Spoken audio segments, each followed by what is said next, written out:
Selamat siang, izinkan saya memperkenalkan diri. Nama saya Rika Anita Nishoka dengan NIM 222406049. Di sini saya akan mengerjakan tugas Maya ketiga untuk praktikum kecerdasan buatan, di mana di sini saya membawakan topik evolutionary solver. Sebelumnya, evolutionary solver mengacu pada jenis algoritma optimasi yang digunakan di berbagai bidang seperti matematika, teknik, ekonomi, dan ilmu komputer. Hal ini didasarkan pada prinsip-prinsip yang diilhami oleh evolusi biologis, di mana solusi berevolusi dan meningkat dari generasi ke generasi melalui proses seperti seleksi, reproduksi, dan mutasi. Tujuan dari evolutionary solver ini adalah untuk menemukan solusi optimal atau mendekati optimal terhadap masalah yang kompleks. Evolutionary solver diaplikasikan dalam komputasi evolusioner, algoritma genetika, pemrograman genetika, dan strategi evolusioner di berbagai domain termasuk desain teknik, data mining, robotika, dan pemodelan keuangan. Kemudian kita akan masuk kepada tujuan utama dari evolutionary solver ini. Yang pertama adalah sebagai ruang pencarian dimensi tinggi, di mana saat menghadapi masalah yang melibatkan sejumlah besar variabel atau parameter, seperti dalam desain teknik atau optimalisasi portofolio keuangan, pemecah masalah evolutionary dapat secara efisien menjelajahi ruang solusi yang luas untuk menemukan solusi yang baik. Dan sebagai masalah non-linear dan non-diferensiasi, metode optimasi tradisional sering sekali mengandalkan model matematika yang mengasumsikan linearitas dan diferensiasi fungsi tujuan. Namun, banyak masalah di dunia nyata seperti machine learning atau logistik menunjukkan komponen non-linearitas dan non-diferensiasi, sehingga cocok untuk digunakan sebagai pemecah masalah evolusioner. Kemudian sebagai optimasi kombinatorial, masalah yang melibatkan optimasi kombinatorial di mana ruang pencarian terdiri dari kombinasi atau permutasi diskrit dapat ditangani secara efektif menggunakan algoritma evolusioner. Contohnya termasuk masalah penjadwalan, masalah routing, dan alokasi sumber daya. Kemudian sebagai optimasi multitujuan, di mana evolutionary solver dapat menangani masalah optimasi multitujuan di mana beberapa tujuan yang saling bertentangan perlu dioptimalkan secara bersamaan. Mereka dapat menghasilkan serangkaian solusi yang mewakili trade-off antara tujuan-tujuan yang berbeda yang dikenal dengan istilah Pareto Front. Kemudian sebagai optimasi global, para pemecah masalah yang evolusioner mampu menjelajahi seluruh ruang solusi termasuk menemukan solusi global yang optimal atau berkualitas tinggi dalam lanskap multimoda dengan banyak puncak dan lembah. Hal ini menjadikannya cocok untuk permasalahan dengan lanskap solusi yang kompleks dan beragam. Kemudian, sebagai kekokohan dan kemampuan beradaptasi. Algoritma evolusioner menunjukkan ketahanan dan kemampuan beradaptasi dalam menghadapi lingkungan yang bising atau tidak pasti. Mereka dapat menangani stokastik dan gangguan sehingga cocok untuk tugas optimasi dalam kondisi dinamis dan berubah. Kemudian selanjutnya kita akan masuk kepada cara kerja dari evolutionary solver ini sendiri. Yang pertama, ada inisialisasi populasi, di mana populasi ini dibuat atas individu-individu yang mana individu ini merepresentasikan solusi optimal yang kemudian akan dievaluasi dengan menggunakan nilai fitness. Nah, nilai fitness ini merupakan nilai yang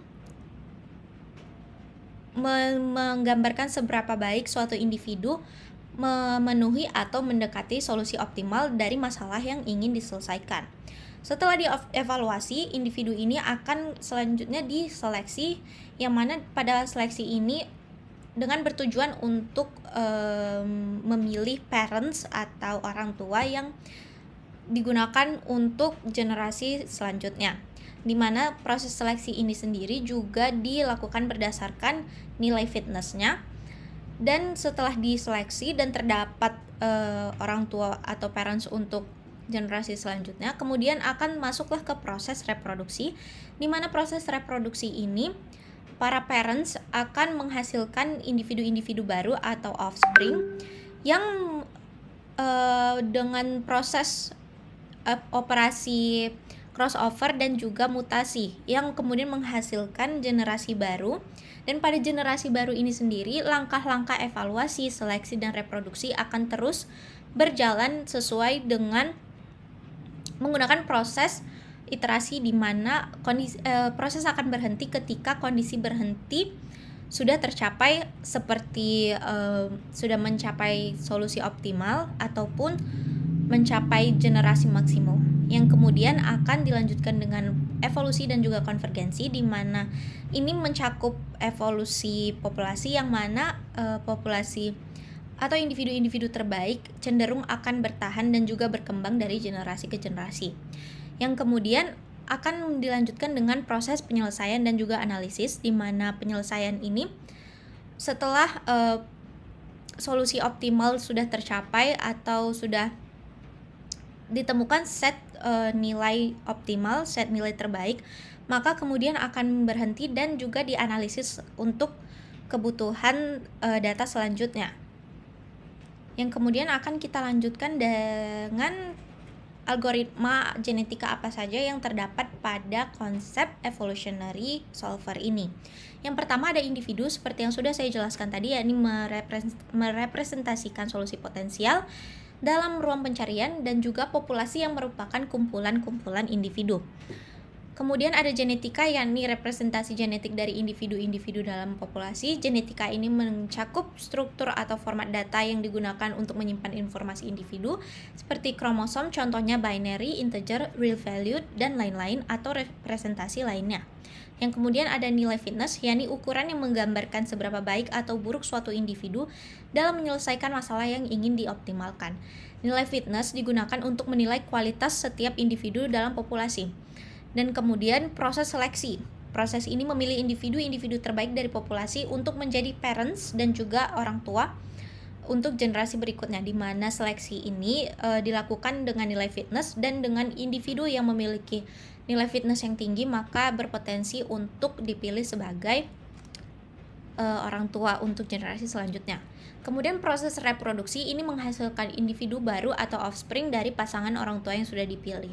Ini dilakukan melalui operasi genetik seperti crossover, yakni pertukaran informasi genetik antara orang tua, dan mutasi, yakni perubahan acak pada genetika individu. Kemudian generasi baru, yakni setelah reproduksi generasi baru individu dihasilkan, dan siklus evaluasi, seleksi, dan reproduksi diulang terus untuk generasi ini, dan akan terus berlanjut hingga kriteria berhenti tercapai. Kemudian evolusi dan konvergensi, di mana selama proses evolusi populasi cenderung berkumpul di sekitar solusi-solusi yang lebih baik, yang mencerminkan konvergensi ke arah solusi optimal atau mendekati optimal. Dan parameter algoritma, di mana algoritma genetika memiliki beberapa parameter yang perlu ditetapkan, seperti ukuran populasi, tingkat crossover, tingkat mutasi, kriteria berhenti, dan juga strategi seleksi. Yang kemudian proses iterasi, yakni proses iteratif dari evaluasi, seleksi, reproduksi, dan evolusi dilakukan hingga kriteria berhenti terpenuhi, seperti mencapai solusi optimal seperti yang sudah saya jelaskan, atau mencapai batasan waktu ataupun generasi maksimum. Kemudian kita akan masuk ke masalah-masalah apa saja yang bisa digunakan, yang bisa dimanfaatkan dari evolutionary solver ini. Yang pertama, optimasi portofolio keuangan, yakni menentukan alokasi optimal dari investasi ke dalam berbagai instrumen keuangan seperti saham, obligasi, dan set lainnya untuk memaksimalkan pengembalian dengan risiko yang dapat diterima. Kemudian perencanaan produksi, seperti menentukan jadwal produksi yang optimal untuk meminimalkan biaya produksi dan memaksimalkan penggunaan sumber daya dan memenuhi permintaan pelanggan. Dan kemudian perancangan struktur, di mana mencari desain struktur yang optimal dalam rekayasa sipil atau mekanik dengan mempertimbangkan kekuatan, kestabilan biaya, dan faktor-faktor lainnya. Nah, selanjutnya adalah aplikasi apa saja yang sudah menggunakan evolutionary solver ini, dan saya mengambil satu aplikasi di mana ini sudah cukup familiar dengan kita, di mana kita sudah sering memakainya, yakni aplikasi Microsoft Excel, di mana seperti yang kita ketahui, Microsoft Excel ini sendiri adalah aplikasi untuk mengolah data, baik itu data angka maupun apa saja, itu dapat digunakan Microsoft Excel. Dan seperti yang kita ketahui juga, Masalah yang dapat diselesaikan merupakan optimasi portofolio keuangan, di mana ini sudah ada fiturnya di Microsoft Excel. Begitu.